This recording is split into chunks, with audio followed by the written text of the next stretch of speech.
কোটা আন্দোলন নিয়ে দেশে বিদেশে অনেকেই অপপ্রচার চালাচ্ছে বলে মন্তব্য করেছেন শিক্ষামন্ত্রী মহিবুল হাসান চৌধুরী।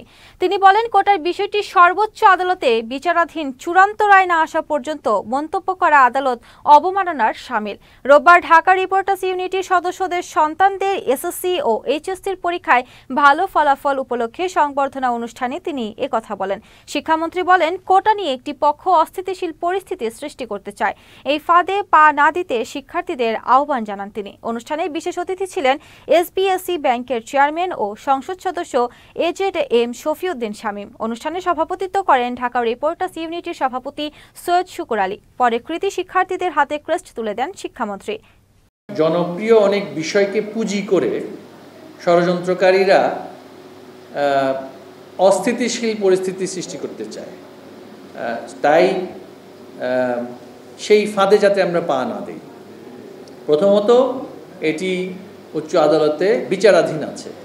আদালতের সিদ্ধান্তের পরে নির্বাহী বিভাগ সেটা বাস্তবায়ন করার ক্ষেত্রে অবশ্যই একটা ফ্লেক্সিবিলিটি থাকে, সেটার জন্য অবশ্যই আমাদের অপেক্ষা করতে হবে।